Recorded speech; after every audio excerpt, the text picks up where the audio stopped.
incredible journey over the last few days in New Hampshire. Of course, starting with the debate,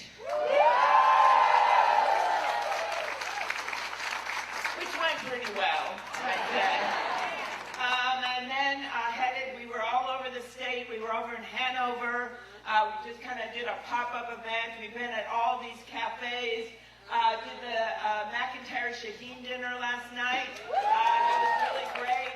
And then somehow ended up in a speakeasy in Concord. My husband and friends. That was not an official event.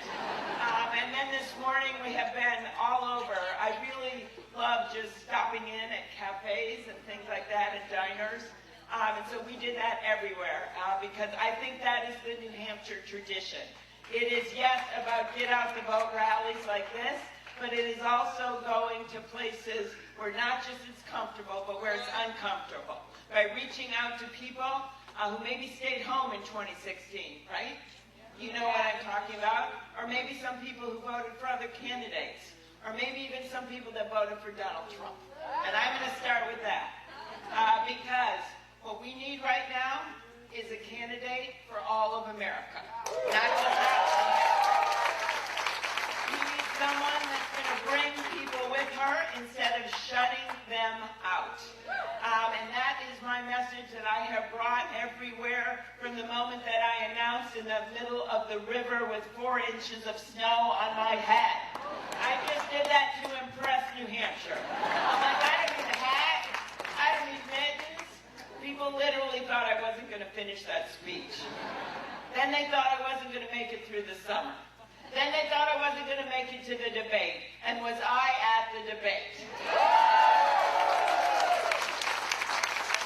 So every step of the way, we have defied expectations. We have met every merit. My favorite story about defying expectations, our daughter Abigail is going to be here tomorrow morning. She became quite famous during the impeachment hearing because while I was locked to my desk, she ended up on the front page of the LA Times because she was going to all the events. But when she was 4 years old, she was playing with dolls with a friend of hers who was a little older. And I remember I walked by the room and I was carrying these towels, and I heard the girl say to her, "Well, I'm going to have a baby someday soon like one of these dolls." And I thought, what's my daughter going to say? She says, "I'm going to have a baby too, but not for a long, long time. Because you can't have a baby unless you run for office and win an election." And I'm like, that is high expectation. So we are keeping our expectations high on this campaign because of the fact that I know that this is grassroots territory. This is a place where people listen, where they listen to the candidates, where they make decisions. And yes, during that impeachment hearing, when I was bolted to that desk, I had a little competitive feelings about other people being out there, but now I'm out there. And now I am in every corner. And as I sat there at that hearing, I actually had a lot of time to think. And it was a good thing. For once, we were going late into the night, and sometimes you get a bleary-eyed, and I literally started looking at some of my colleagues and thinking, his hair looks like a founding father. We were talking about the founding fathers so much. But then I also thought, of course, about what we were doing there. And it didn't end up like I thought it was going to be. I thought at least we'd get the witnesses. I thought we'd get the witnesses so that we would actually be able to establish the truth, regardless of what the outcome was going to be. But I thought in the end, the fact that there were these moments of bravery is something that I'm going to take with me for the rest of my life. Those profiles of courage. My friend Doug Jones, who made that hard decision when he is up for election in Alabama. Mitt Romney, neighboring governor. Now you know all of our worlds are kind of upside down when we have our crowd here at a Democratic rally cheering for the former Republican nominee for president. But I think that tells it all right there. And that, to me, leadership right now is not whether you're willing to just stand in the corner by yourself throwing a bunch of punches. giving a speech by yourself. Courage is whether or not you're willing to stand next to someone you don't always agree with for the betterment of this country. That is what courage is. That is what leadership is. Leadership is making those tough decisions, whether they are popular or whether they are not popular. I can tell you, when Barack Obama started pushing for the Affordable Care Act, do you think that was that popular? No. And you know where it is right now? It is nearly 10 points more popular than the President of the United States is in the White House. When Social Security started, it was not that popular. So it is not a measure how you do when things are great. I was just reading this Doris Kearns Goodwin book where she goes through 4 presidents and their leadership. And one of the things she noted is that the key to a good president, what did they have in common, because they had a lot not in common, was resilience. It's what do you do when the chips are down? How do you lead and how do you bring people with you? Do you do what's easy in a room where you're just trying to make yourself popular, or do you do what is hard?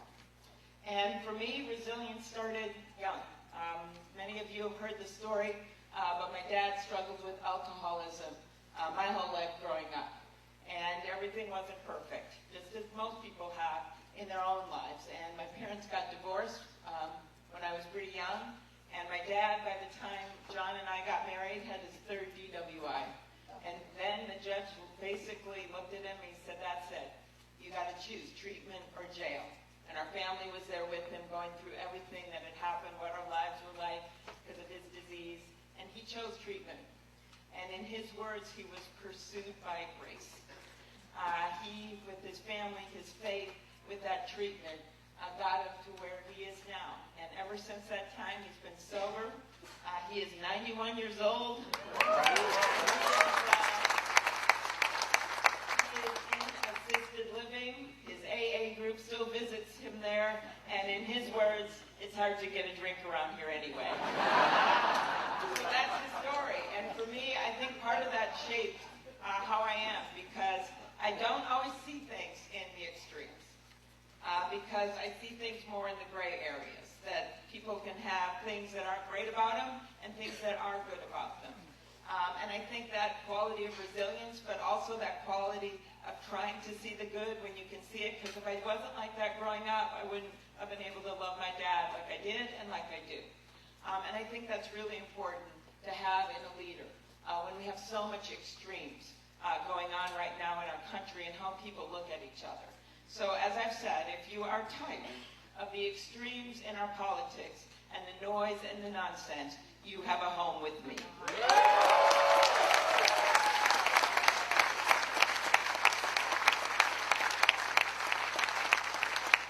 other thing that I had a lot of time to think about sitting in that chamber was this president.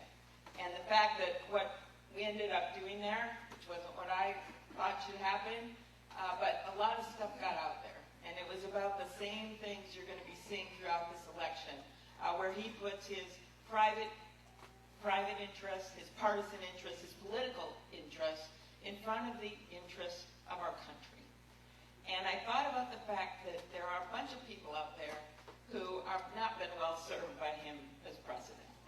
And that for many people, this election is an economic check. That's right. I look at our friends that joined me in taking on the pharmaceutical industry.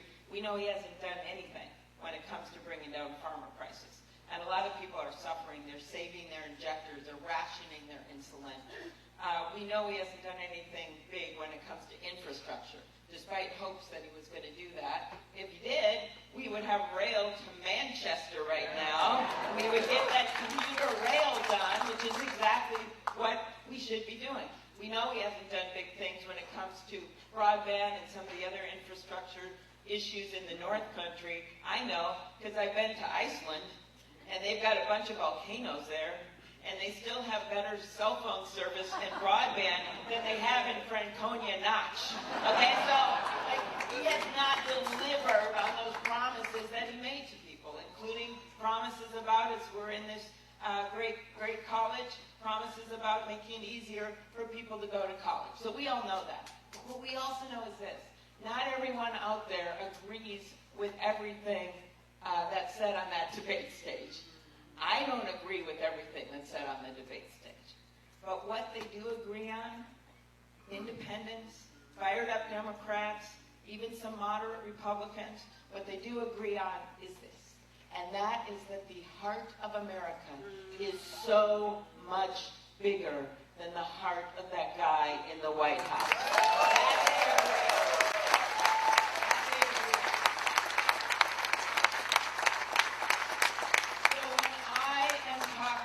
About this decency check, patriotism check that goes beyond the economic check. What I am talking about is this guy I met in Conway, and we had a long line of people, and they all had these happy stickers on that said, I'm a reproductive rights voter, I am a climate change voter, I am a Supreme Court voter, and this guy comes up, he's got a brown jacket on, and he has no sticker, and I kind of tease him. I go, sir, you don't have a sticker on. And he leans over and he goes, that's because I was a Trump voter, and they didn't have stickers for us here. And he said, and these are my neighbors and my friends, and they don't know about it, so don't say anything. And he goes, but I am not doing it again.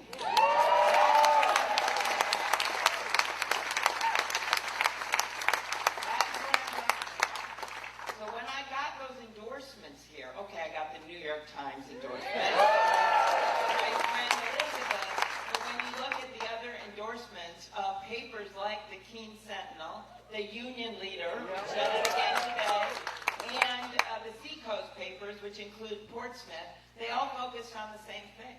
And that is that I am someone that can bring people with me, that doesn't shut them out. That is what I have done in the U.S. Senate. That's how I've gotten a lot of stuff done. But it's also how I've brought people with me in elections. I have won every place, every race, every time. I have won all the way down to 4th grade. You see these guys, they boast about stuff all the time on the debate stage, so this is my thing. That I have done it. Back then, my slogan, which I've since abandoned, was all the way with Amy K. Which I don't think is good. I don't think that's where we want to go right now. But that was it. I think that's important. I've read in all these rural districts, suburban districts, you can call anyone in Minnesota and ask. I have over 5 million job references. And I have won every time in Michelle Bachmann's district. Okay? And I have done that by bringing people with me. And I just think that's so important, not just for winning big, so we can take back the U.S. Senate and send Mitch McConnell packing.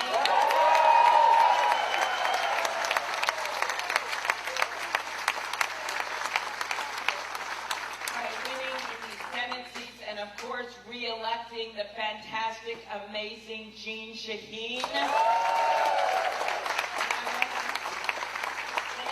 New Hampshire for sending not only one, but 2 incredible women to the U.S. Senate.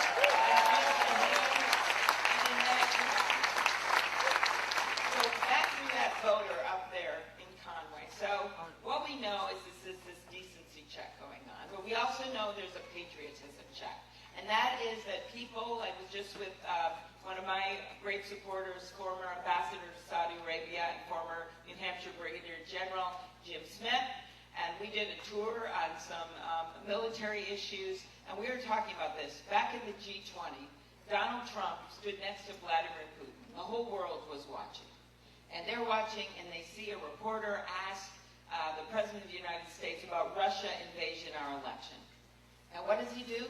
Instead of verifying what his own intelligence forces have said, no, what does he do? He turns to a ruthless dictator, Vladimir Putin, and he makes a joke about it. Think about it. Hundreds of thousands of Americans have lost their lives standing up for democracy, fighting for democracy on the battlefield. That is really what World War II was about. Thousands of New Hampshire residents, this incredibly patriotic state, have lost their lives standing up for democracy, our democracy and democracies around the world. 4 little girls at the height of the civil rights movement in that church in Birmingham, Alabama, they lost their lives, innocence, simply because they were trying to be part of that democracy and other people were trying to push them out of it. Every great moment in our country's history and every worst moment has been about that democracy. And this president makes a joke about it. It is not a joke. So when we think about those voters, we need to keep remembering that what unites us is bigger than what divides us. We must remember that, because that is what America is about. So my profound conclusion of this part of my speech is, we better not screw this up. And I cannot think of a better state that gets this than New Hampshire, with your big tradition of independent voters. And you think I don't understand this? Minnesota, I have 4 words for you. Former Governor Jesse Ventura. Okay, so I get that there are independent voters, and there are people that we bring with us every single time. And I think that's so important to our democracy. The other thing that is really, really important here is that we reach out to some of these people by understanding that, yeah, there's that economic check, but there's also a bunch of people out there, and I have met with them, carpenters in Pennsylvania, and dairy farmers in Wisconsin, and dock workers in Michigan. All of those states we lost in 2016. And I think when I'm there, you know, we may have lost an election, but we didn't lose hope. Because when you talk to those people, they realize, you know, yeah, Donald Trump sits up there, boasts about the economy, does all this, but it's not all going that well for me, they think. You know, when I got things go wrong and I have trouble paying the college bills, I got to go get a loan. Or when I have some health emergency happens, or when my kid has something, loses their job, I got to just work extra hours. And then they look at the guy in the White House and they think, he's got the best job in the world, and he lives in the nicest house, and when things go wrong to him, what does he do? He blames people. That's what he does. He blames people. Think of him standing in front of that helicopter, whirring around and just blaming people, yelling at the press. Who does he blame? Well, he blames Barack Obama. That's one of his, you know, he just did that in the last few weeks. He blames the generals that he commands. He blames the head of the Federal Reserve that he actually nominated. He blames the energy secretary that he appointed. And then one of my all-time favorites, he blames the Kingdom of Denmark. Like, who does that? And by the way, at one of our stops this morning, there were a bunch of people from Denmark. They started kind of following me around. Now I got like a weird sort of cult following going on. You know. But my favorite one recently is that he literally went after the Prime Minister of Canada, right? Canada, one of our best allies, because he claimed, our President of the United States claimed that the Canadians had cut him out of the Canadian version of Home Alone 2. That actually happened. So what I am saying here is we need a president that stands with our allies instead of dictators. We need a president that stops blaming people, and instead of saying the buck stops everywhere but here, understands that the buck stops here. So that's important. The other thing that's really important is that we have an optimistic economic agenda for the people of this country. And that means taking on the issues that are challenges to you and that are challenges to the rest of the country. That means things like health care. And no, as I mentioned, I'm practical about this. I'm not going to blow up the Affordable Care Act. I'm not going to do that. What I think we need to do is make it better. And to make it better, you do something that Barack Obama wanted to do from the very beginning, and that is a non-profit public option to bring down the cost of health care and to get more people covered. What you do is you take on the pharmaceutical industry in a big way. They think they own Washington. They have 2 lobbyists for every member of Congress. They probably do own Washington, but they don't own me. From the very moment that I got to Washington, I started taking this on.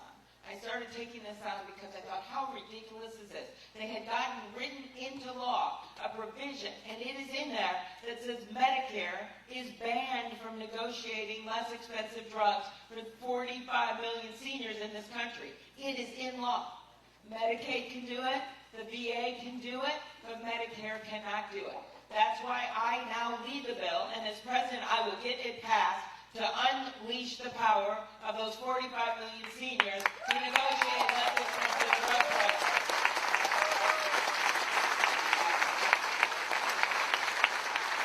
The other thing we can do is bring in less expensive drugs from other countries, like Canada. In Minnesota, like our great other northern states, like here we can see Canada from our porch. We can see Canada from our porch, and we see those less expensive drugs. That's why I've long pushed to create competition for our drug companies here in America, which employ a bunch of people and do a bunch of good things, but we need that competition.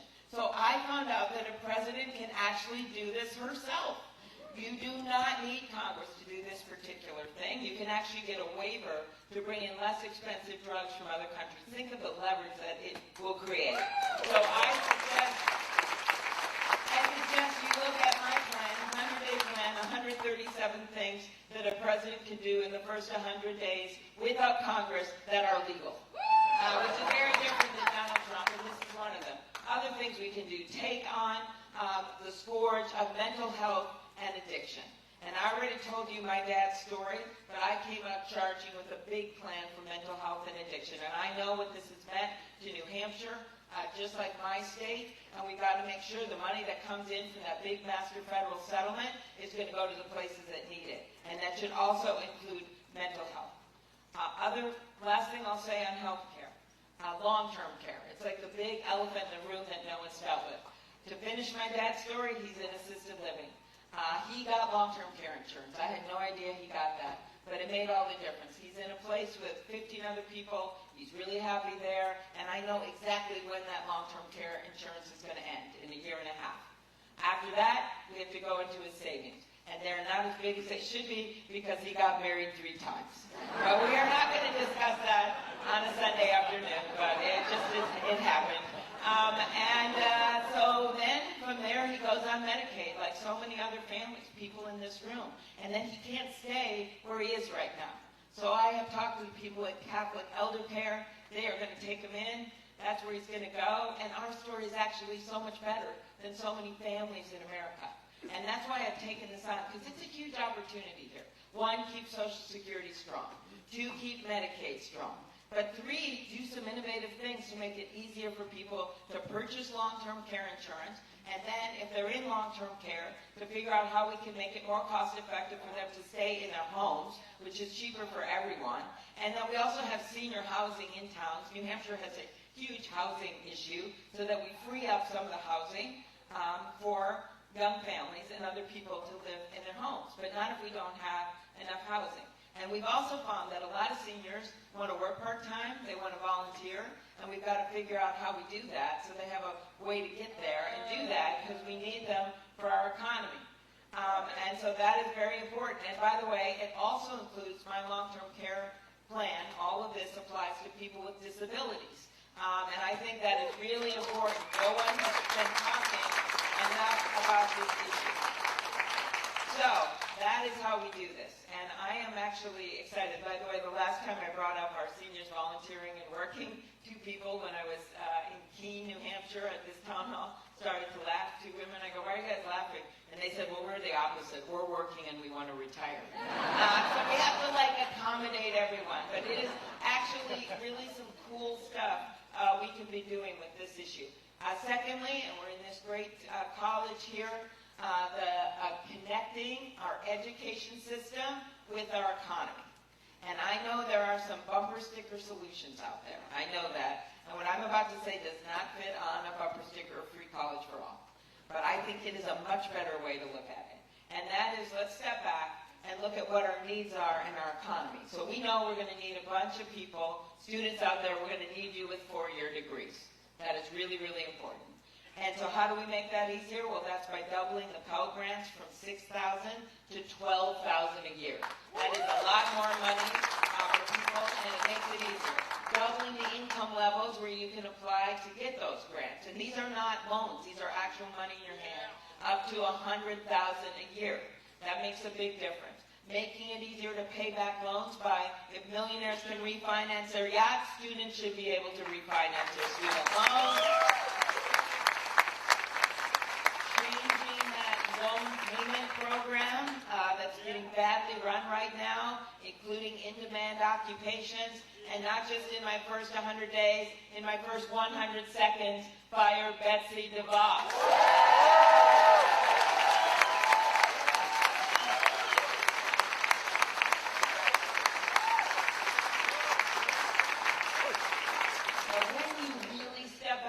Look at some of our needs. Look at the needs we're going to have in our economy. We are going to have 1 million openings. We don't even know how we're going to fill them nationally right now for home health care workers, in part because of the aging of the population. So that's why I don't want to put precious taxpayer money into sending wealthy kids to college. I don't want to do that, even if it sounds good on a bumper sticker. I think we've got to figure out how we make it for child care and how we do our savings and retirement in this gig economy, how we make it so that works for people to take those jobs. That's where I would rather put our funding. And then let's look at what else. We're going to have over 100,000 openings for nursing assistant. Those are like 1- and 2-year degrees. We're going to have over 70,000 openings for electricians. We are not going to have a shortage of sports marketing degrees. Sorry. I know someone has one. I know someone has a kid that's getting one, but I got to be honest, we are not going to have a shortage of sports marketing degrees. We're going to have a shortage of plumbers. That is what we're going to have. So then we have to look at how we create those, thank you, plumber. We are going to have, no, it's more likely a person who needs a plumber. So we are going to have to look at how we are going to connect those job openings with our education system. And that's why I go to big-time investment in preschool and K through 12. It's why I go to the 3-, 1-, and 2-year degrees where a lot of people get their start in college anyway. And then I go to the Pell Grants because those can be used at both public and private universities and colleges. All right? So that's how I do it. Now, next thing, immigration reform. I saw some great sign out there, right? Let's start. There you go. Very good. There we go. That is actually part of our economic focus as well. 70 of our Fortune 500 companies are headed up by people who were born in other countries. 25% of our U.S. Nobel laureates were born in other countries. With a state like New Hampshire, like mine, with low unemployment rates, we need workers in our factories. We need workers to fill jobs. Immigrants don't diminish America. They are America.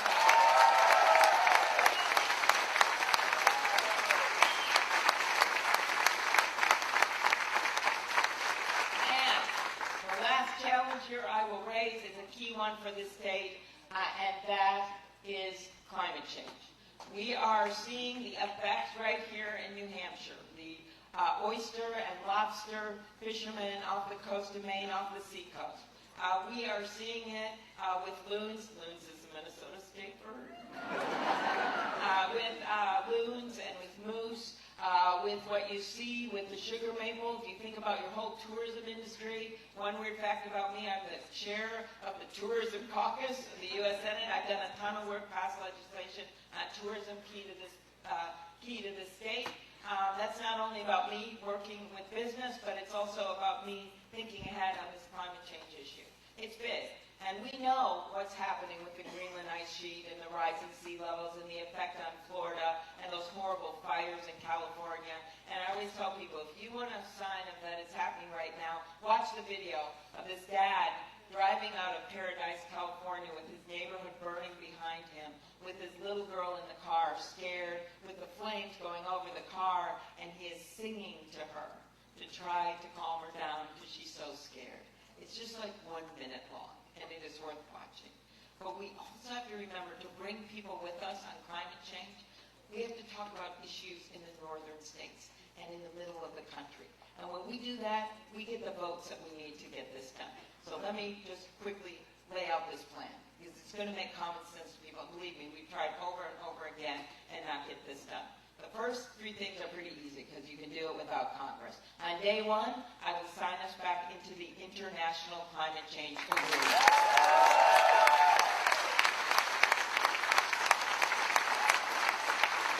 literally, when Donald Trump took us out of that agreement, only Syria and Nicaragua were not in the agreement. They are now in the agreement. On day 2, bring back the clean power standards, something that had been worked through with the power companies. A bunch of the power companies already said they can comply with them. The third thing is bring back the gas mileage standards that the car companies are ready to comply with. And then, on day 3, on day 4, 5, and 6, we'll introduce sweeping legislation for energy efficiency, something Jeannie's worked on, put a price on carbon, and then on day 7, we'll rest. No, we already do. But that's the plan. And one thing I want to point out here on that legislation, and I feel so strongly about this because I want to pass it. We have to make sure that it is airtight and that the money goes back, the dividends that are going to come in by putting prices on fossil fuels, by putting taxes or doing it based on, you can do it on cap and trade, you can do it with a national renewable electricity standard, which is a bill I introduced once, or a combination of things. We have to make sure the money goes back to people for their heating bills, because you know what that means in New Hampshire, for their cooling bills, and it has to be airtight, or we're not going to be able to pass it, and it'll be a bad policy if we don't do it right. And that's what makes people whole. Then you make sure the money goes to areas of the country and places that are going to see a change in the jobs because of this transition to renewable energy. And if you think I don't mean it from the heart, I'm just saying it, think of my background. I talked about, we see our Iron Range, right over here, Iron Range for me. That's the northern part of my state, very similar to the North Country. My grandpa worked in the mines. When I was growing up, I would see those changes in that economy in northern Minnesota. Mines would close down, they'd open up. They're right now open. We did a lot of work on steel dumping. And back then, things were so bad, they literally put a billboard outside of Duluth. And it said, last one to leave, turn off the lights. That's something I don't forget. I don't forget it when I'm up in Berlin with what's happened up there. I don't forget it all over the country. And so when I think of this policy, I'm going to mean it from my heart, that we've got to make sure, because there's going to be all kinds of possibilities. We know this, of new jobs. We've got to make sure they're good union, good paying jobs. We know those jobs are out there, but we've got to make sure that they happen, and we also have to make sure that we put incentives in place for manufacturing jobs, not just green energy jobs, in parts of the country that are going to see changes. That's not only good policy and good for our country, that is how we pass the bill. So that is my plan. The last thing I would say is that I cannot wait to debate Donald Trump. You know, from how I've been in the debates, I'm nimble, I like to debate, and I'm going to literally be able to say to him, you know, the Midwest is not flyover country to me. I live there.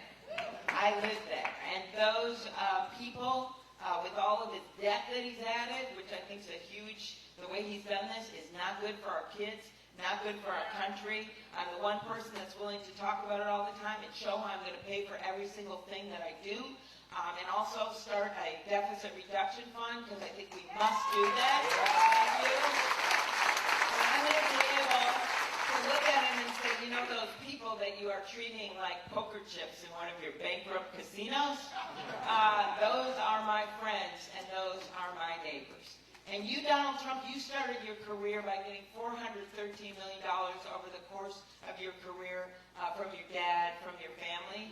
Me? How did I start? What was my family's trust? My grandpa worked 1,500 feet underground in the mines in northern Minnesota. He never got to graduate from high school because he had 9 brothers and sisters. He was the oldest boy. His parents were sick, and he had to go to work. He wanted to be in the Navy. He could never do that. Instead, he went down in this cage every single day with this black lunch bucket that my grandma would pack for him.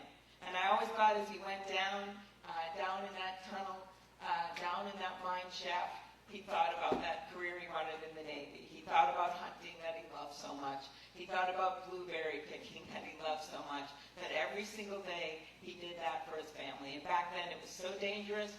My dad remembers the caskets lined up in the Catholic Church. And what happened? Unions happened.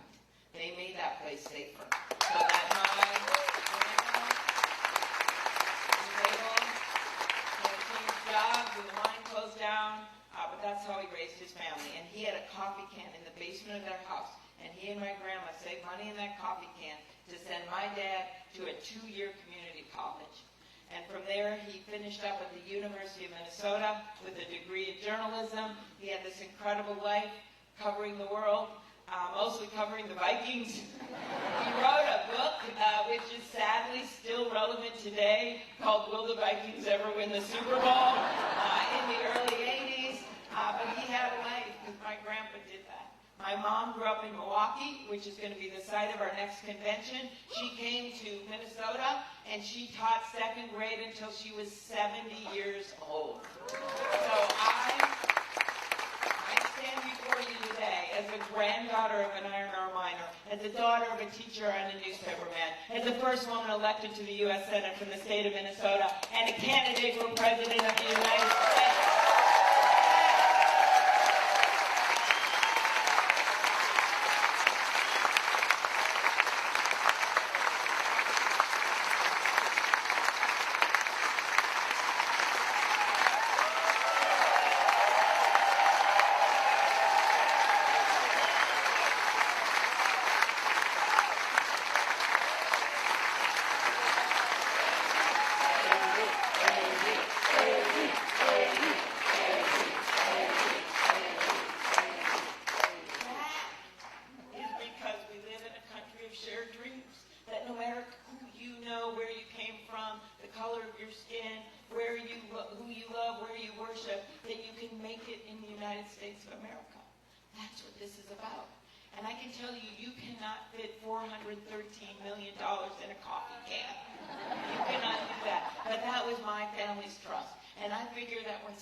Whether it's a parent or a grandparent or a teacher, whether it is someone you work with, that you go into the world not with a sense of entitlement. You go into the world with a sense of obligation. An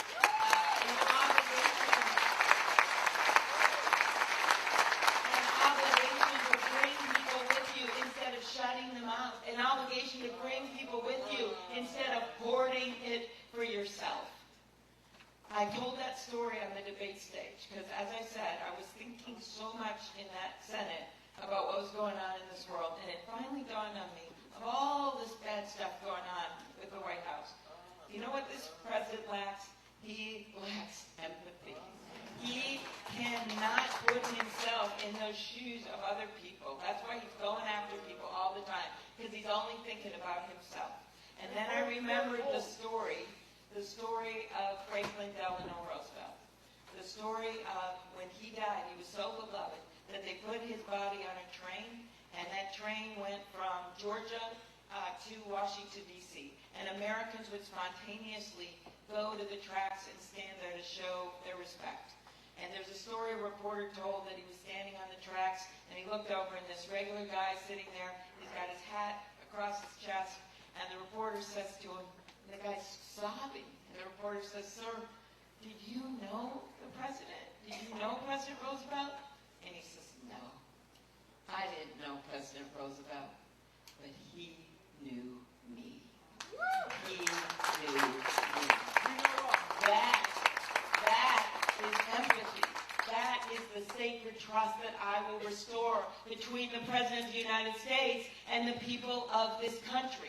Because if you are struggling to pay for your prescription drugs and deciding if you're going to fill those prescriptions or if you're going to fill your refrigerator, then I know you and I will fight for you. If you're trying to decide if you can stretch your paycheck to pay the rent, then I know you and I will fight for you. If you're trying to decide if you can pay for the long-term care, the place you want to put your parents in, or you care for your kids, then I know you and I will fight for you. That's what I want you to know. That is that sacred trust. But the only way I'm going to get there to be able to do it is with your help. I think you all know I don't have the biggest bank account in this race. And I may not have the loudest voice. But as I said at the beginning, we have made it every step of the way, defied all expectations because of people. And now we're in a state of primary where they can count the votes.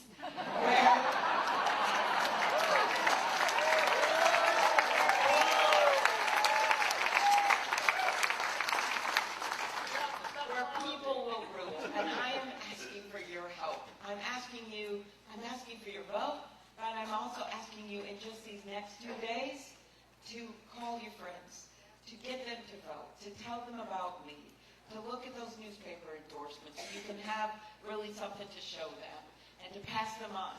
Please do that. And then last thing I'll tell you is that color green on that sign, right? I'm going to hold that up. There it is, our color green. So that color green I picked because one of my political mentors, Paul Wellstone, that was his color. And if you see our green bus out there, headed that for him. And some of the younger people here don't even know who he was, but he was a senator from Minnesota, and he did a lot of great things. And he stood up and ran against a multimillionaire, and no one thought he was going to win. And in his ads, he would talk really, really fast because he didn't have as much of his money as his opponent, and so that's the way to do it, which is how I got the idea for the 100-day ad. And then he would run back and forth in the parades really, really fast. Well, he won. And in the last, and then he won again. And then he was running again. In the very last year of his life, during that election, he took a brave vote against the Iraq War, when he was the only one in a tough state that took that vote. And he was still going to win because people trusted him. And that year, he had told the state he had MS. And he was in so much pain that he could no longer run back and forth fast in those parades. In fact, he could hardly walk. And so instead, he would stand on the back of that green bus next to his beloved wife, Sheila. These are the months just before he dies in this tragic plane crash, with her at his side with their daughter. And as they stood on the back of the bus and waved, and I got to be there because I was helping him, because I didn't have an opponent, which sounds real nice. And I saw this whole thing, and he would wave, and here was the cool part about it. There were so many people in these green shirts running around that bus that you didn't even notice he wasn't running himself. He had energized all these people to run for him. So that is what I'm asking you to do for me in the next 2 days. I woke up this morning and found out that we had a poll, a national poll, Emerson poll, that showed us number 3.